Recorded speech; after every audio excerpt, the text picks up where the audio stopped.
Hello there, time for a nostalgic Glossier Sunday. If you're still here 7 years on from my first Glossier video, thank you. I would never have guessed I'd still be here 7 years later, and I certainly never thought Glossier would be in Australia. 10 years after they launched, millennial pink pigs might fly. But they actually did fly to Australia and New Zealand to MECCA in July. As a 9-year customer, millions of views reviewer, 5 different stores visitor, and accidental study buddy for people who used my channel to nail their job interviews at Glossier head office, I feel very ready to guide you through their range. There have been many highs and lows since 2014, so here's what still holds up for me all these years later. And while we're here, they finally made it to Australia, so let's celebrate, sharing some lip balm love with you in a giveaway, details later in the video. You can find a stack of really old Glossier reviews on my channel, but let's revisit and revise my favourites list. These are my most repurchased, regularly reworn formulas, and unsung heroes from the brand. Very interested to hear which Glossier products, if any, are still up there for you. The number one Glossier product that's lasted the test of time for me is Boy Brow. Truly could not tell you how many tubes I've used up if my life depended on it.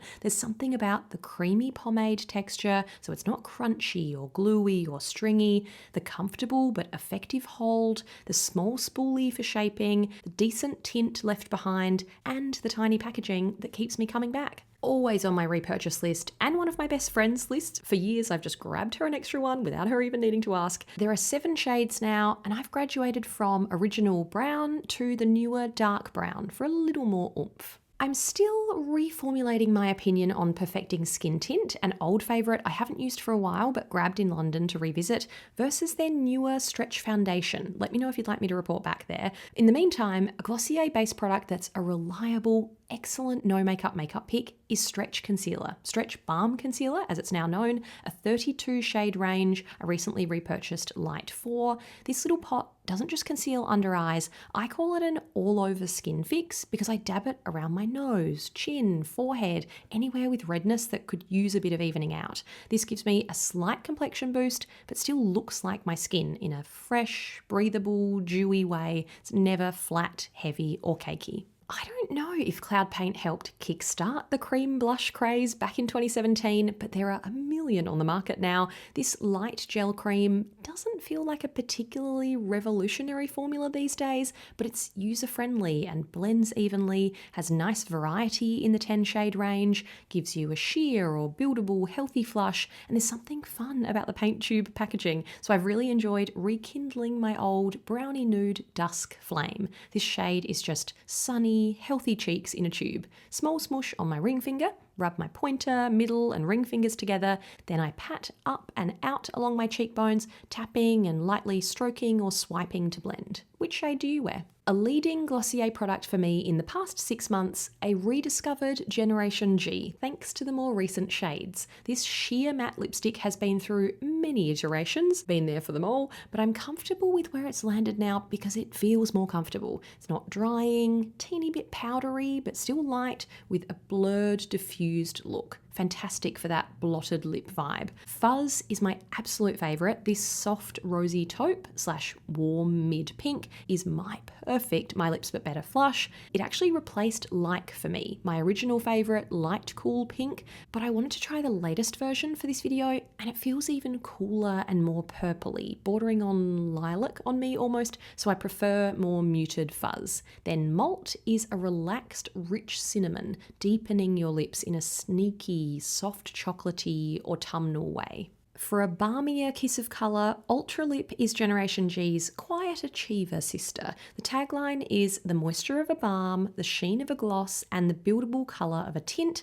and that reflects this very comfy, balmy, buttery, non-sticky sheer colour. The shades are buildable, but shine often equals a bit of slip, so I tend to stick to just a couple of swipes. Remember the Glossier Play Vinylic Lip Shade Pony? Thankfully reincarnated in Ultralip form as a moodier, mauvier My Lips But Better shade. A new summer discovery for me is Lucite. I know it looks bubblegum pink, but trust me, 1 or 2 swipes just gives you juicy shine and a tiny pink boost, so it's perfect over dusty rose lip liners. Then Ember is an Olivia Rodrigo rush of bitten, deep mauvey berry. This was the shade she was wearing in that Vogue video when the formula first launched. For the past year or so, my number one, why aren't more people talking about this, unsung hero from Glossier has been After Balm. This moisture barrier recovery cream is meant to be a puffer jacket for your skin, and it's a dream dry skin evening winter moisturizer. It feels rich and luxurious and cocoon-like, sealing in moisture so my skin still feels plump and hydrated in the morning. It almost melts as you massage it in, so it never feels too thick or suffocating. It leaves your skin with a stunning balmy sheen. I also apply it before morning winter walks to protect my skin, and I just took the mini with me for a month of travel. It was perfect on the plane, and even in European summer, I just use a tiny bit at night because it softens into the skin so nicely. While other former favourites have slipped away, Super Bounce is the single Glossier skincare product that's held its spot on my top shelf for all of these years.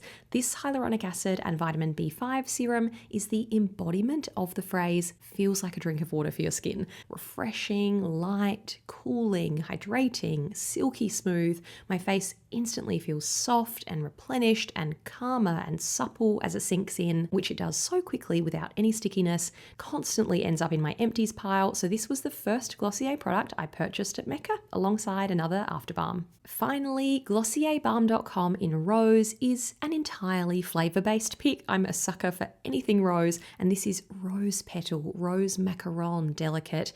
Do I agree with the ultra-rich balm description? No, and I personally don't find it truly nourishing either, but that's not what I'm going in expecting or wanting from this.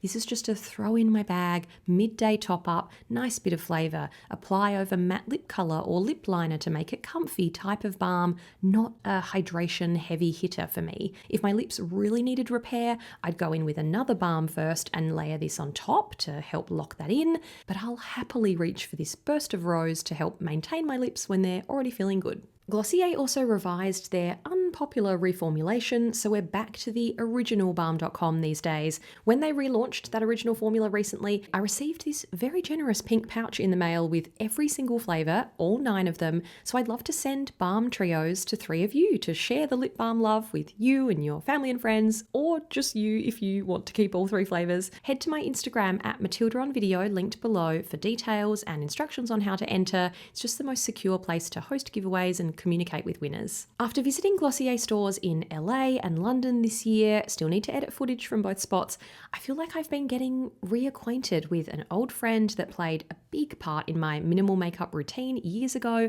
but we gradually grew apart. So if you'd like to see an old school, new from Glossier video from me, where I test out a bunch of launches from the last year or so, including the latest lip liners, please let me know. I've got quite a pink pile to test. Very curious where you sit with Glossier these days. If you're in Australia, did you pop into MECCA last month to finally have a play, or felt like it was too little too late and the excitement just wasn't there? If you are still a fan, which new launches have you been playing with recently or skipped over in favour of something from another brand? Please share your own Glossier favourites list or other products that have replaced former favourites for you in the comments. Maybe that's a separate swaps topic I could do a video on too. Thanks for watching. See you next time.